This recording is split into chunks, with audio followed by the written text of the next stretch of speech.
This is Stacey with Beyond the Table. Today we are talking with Max Eberle. As everyone knows, he is a great professional player. He's been playing about 48 years, and he is one of the only players, actually he is the only player to have won the juniors, the collegiate, and the Derby City. So welcome, Max. You've been playing pretty great lately. What are some of your local tournaments or tournaments you've been playing in recently? Thank you, Stacey. Good to be here. I played a lot in Idaho last summer up at the Pocket of Boise. I won the Steiner. It's a memorial tournament. And then I went over to Spokane, Washington, and won the Spokane Open for the first time. Wow. And now I've been down. I'm in Vegas right now. I'm playing in the Andy Mercer tomorrow. That's a long-running bar box memorial tournament that's been going on at the Rum Runner since 1991. Oh, wow. Yeah, I remember Yeah. Mark Estes, I think, used to own that. I knew Mark a million years ago. I don't know if he still owns it. No, he doesn't. Gino does. I know Mark does the tables over there. I don't know if he actually owned it ever. I think Gino started that, and his brother Gordy Oh, okay. passed away. And yeah, Mark does the tables though all over the area actually.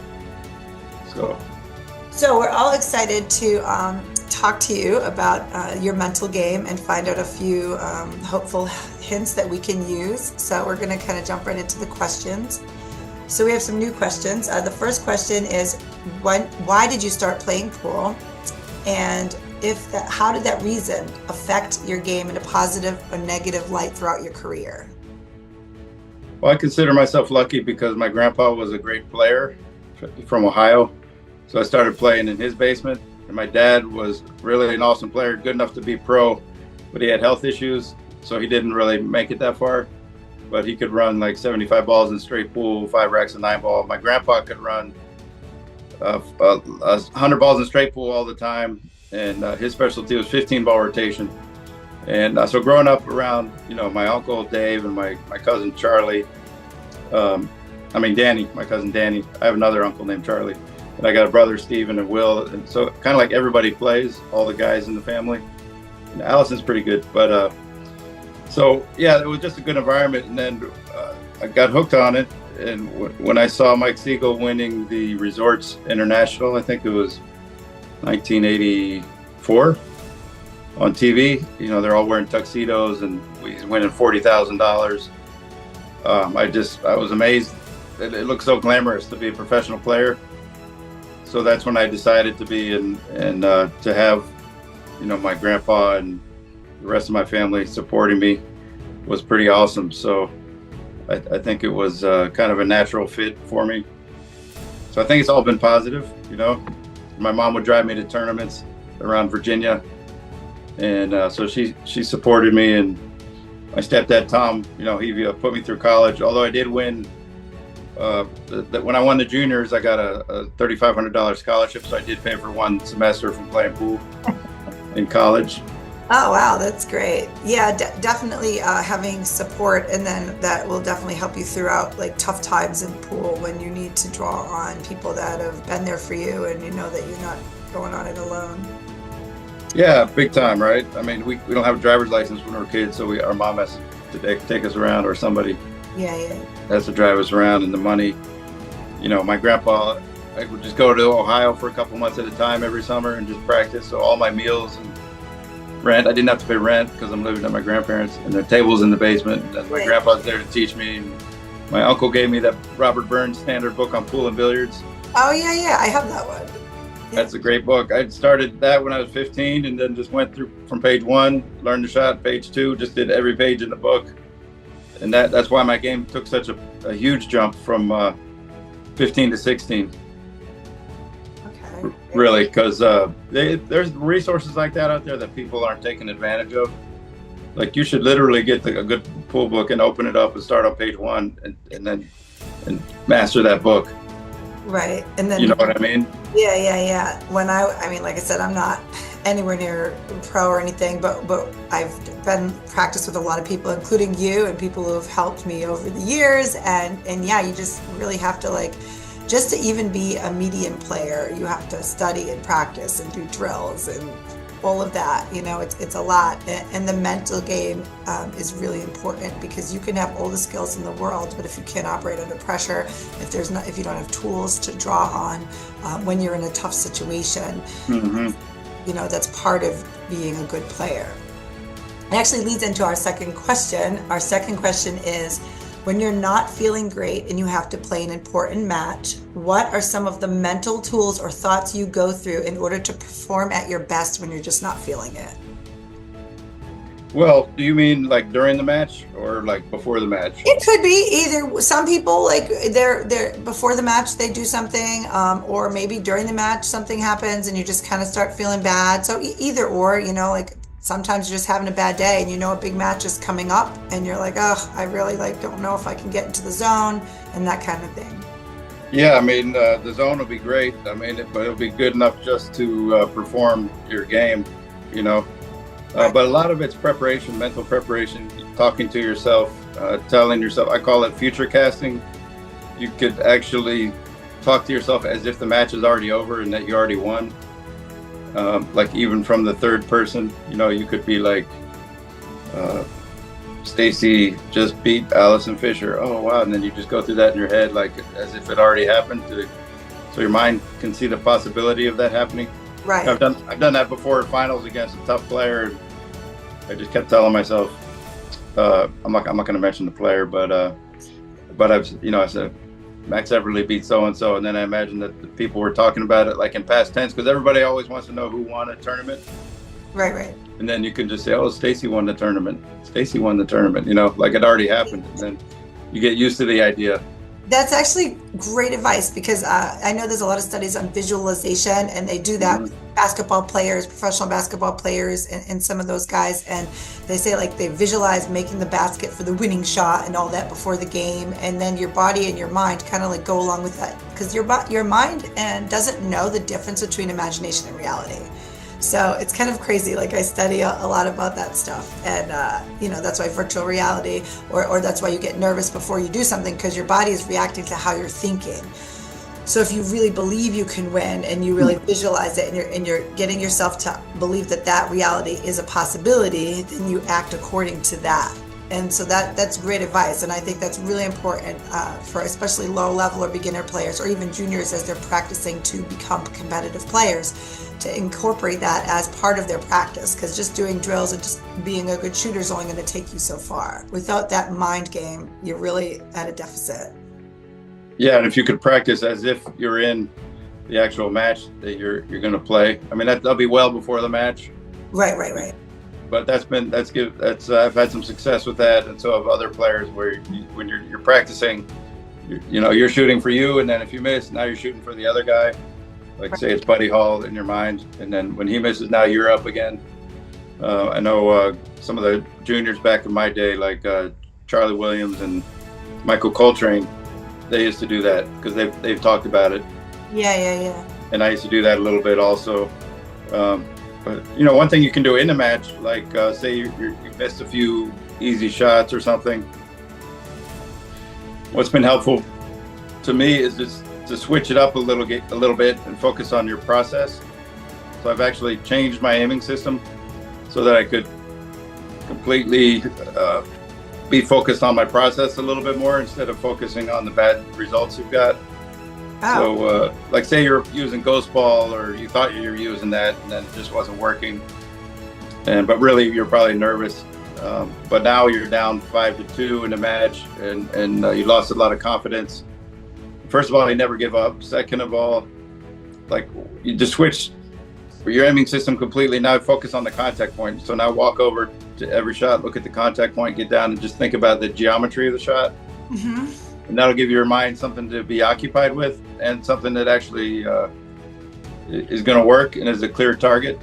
And it's hard to think about all the stuff you don't want to be thinking about, because really when you're confident, you just think about what you want to do on the table.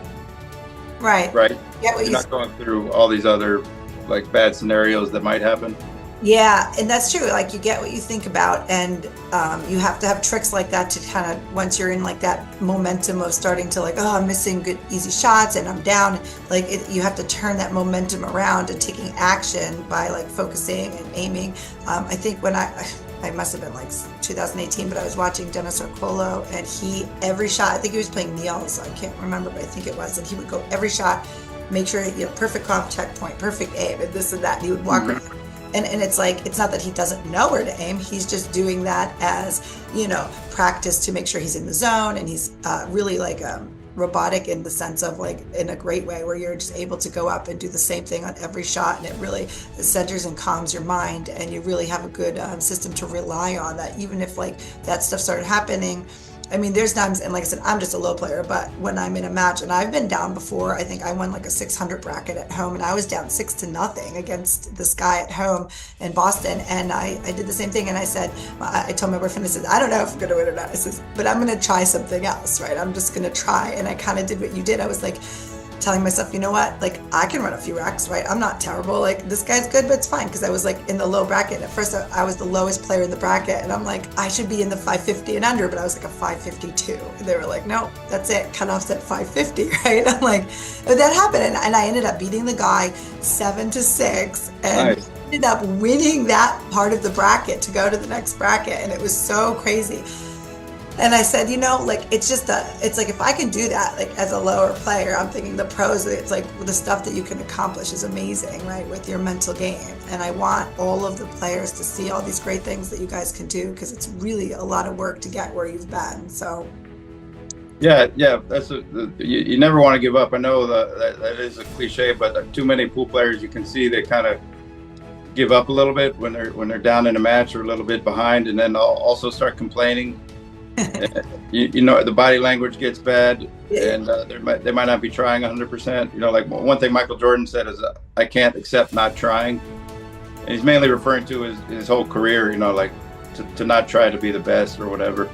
But also in a game, I mean, you got to try just to win this game. Try your best to score the point. Right. And that's huge. Don't, never give up. Always try 100%. That's what Nick Varner told me when I was picking his brain. That I helped him launch his brand in Virginia, because that's where I'm from. So, and he was my hero growing up, one of the top 3 or 4 guys. So he invited me to tag along with him all over Virginia in his big Lincoln Town Car. He was like Paul Newman, and I was the kid. Oh my God. And so I introduced him to the pool hall owners I knew, like in Richmond and in Norfolk and up around Washington, D.C. And but in the meantime, while we're driving, I would be picking his brain, like, Nick, what are you thinking about when you're coming from behind? And he was like, well, I just always like to try 100% on every shot. I was like, well, yeah, that's awesome. So I tried that following year on the Pro Tour, like the UPA Tour at the time, and it got to the point where I got so good at coming from behind that I'd be losing in my matches, and I knew I was going to win. But here's the thing: there's pressure on the other player when you don't give up. Yeah. Start to come from behind, because the match really isn't over. So just because they have a lead, they could have had a lead for multiple reasons. Maybe they got lucky, they got more shots, just a couple rolls here and there. So don't be so easy to beat, but they will feel that they know that you're not giving up, and they're going to feel that. Right. So yeah. if you're not doing that, then you're denying yourself the chance to come back and the chance to put them under the pressure that they deserve, just by giving up and having bad body language. It's like the worst thing you could do, right? Because you're going to lose a lot more matches like that. You're going to lose a lot of matches, and you're going to win a ton of matches if you don't give up. And it just comes down to one shot at a time. I mean, that's another cliche, but to try 100% on every shot, that's all you do anyway when you practice, right? You're not like worried about how are you going to feel when you're walking to go practice, or you're driving on your way to practice. Right. You just, you're going to go practice. You show up, you start hitting some balls, you start getting into your process of shooting. And players forget to do that. They forget to go through their process, because now winning is more important than just playing pool and focusing on what you normally focus on anyway. Yeah, It's that's all about, oh, I got to win this. But really, no, you just don't forget that you really do love the process of every shot, and you got to try your best not to forget that. that is really good advice because like especially for the lower players, like I play on, the BCA leagues and stuff like that, and some of the people they miss and they get so mad. And I'm like, how many hours of drills did you do this week? They're like, drills? I didn't do any drills, right? I'm like, well, did you shoot this week? And they're like, I shot last Saturday, I played some guy at the bar. And I'm like, no, no, no. I'm like, you're supposed to be enjoying like your experience, right? Like you're here to shoot pool and have a good time. I says, if you want to be the greatest, there's always gonna be someone better and someone worse, right? Like you're kind of in the middle, except for maybe people like you, Max, but most of us are gonna be kind of like in the middle, or even lower. And I says, you have to just play pool because you love it. I says, baseball, you're only get the best in the world only hit 33%, right? That's pretty low. Like most of the time they miss. And so, they have to like something other than just hitting the ball about the game, because if that's all they're going for, then they're going to be unhappy 70% of the time.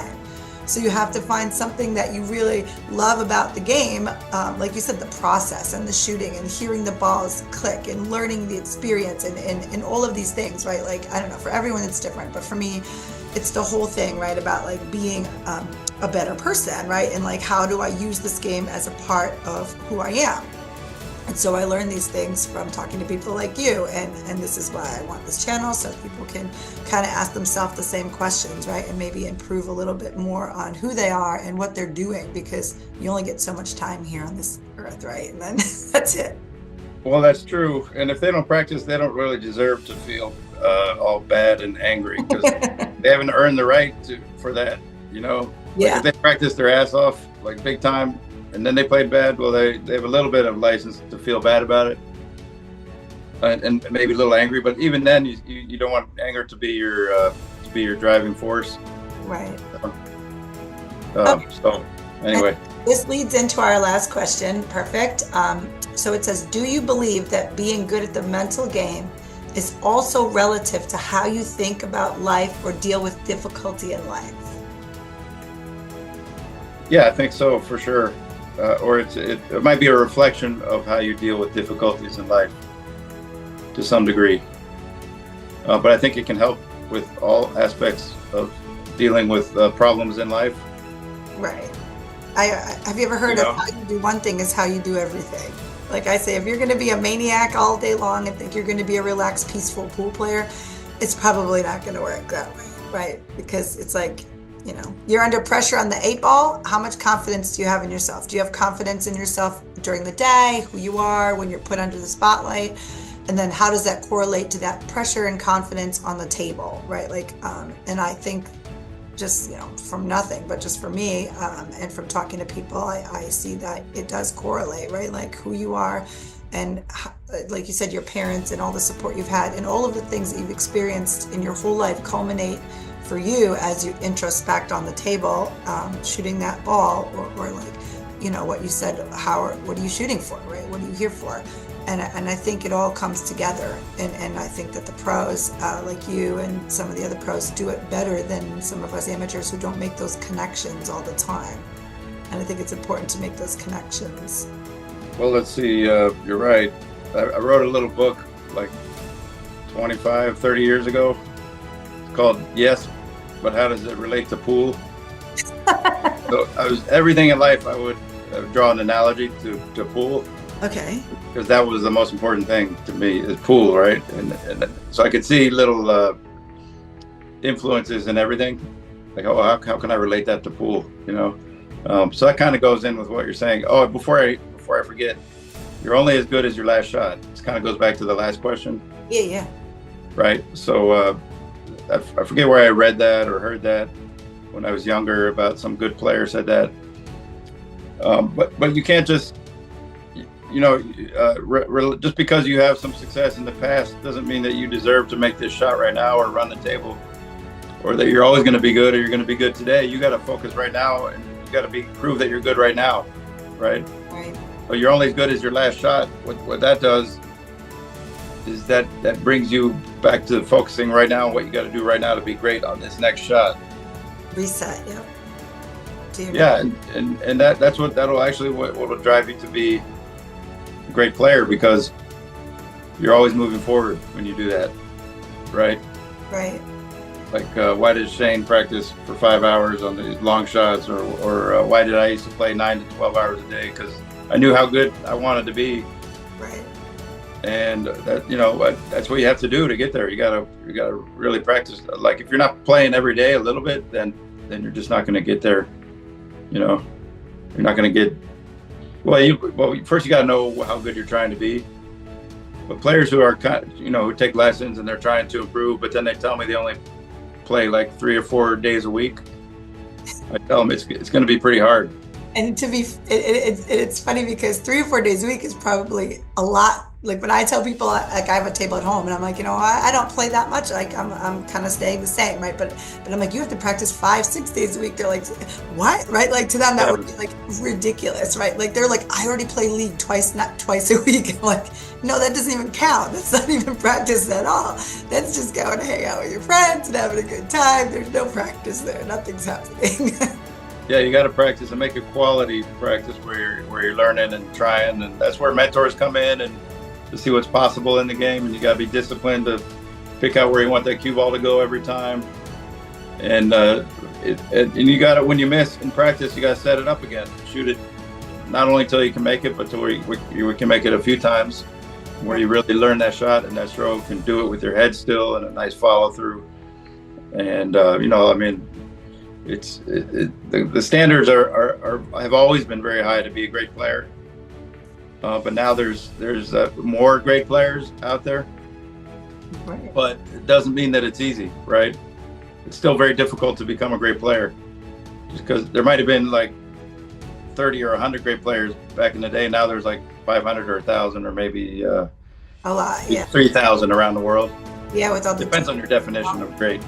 Well, that's true. But with all the juniors and all the stuff that's coming up, like you said, it's worth it to work really hard if you want to get there and really focus on your mental game.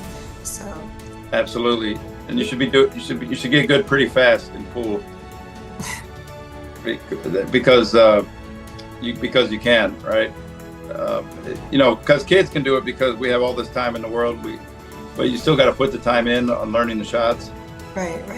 You got to condense time. So whatever like you think you're going to do in 10 years, you should do that in like 2 months. You should Wow. save up some money from work. Yeah. And don't work for a couple months and just play 9 to 12 hours a day, and you will get better in 2 months than you would in 20 years. That's if true. you do that. Quality.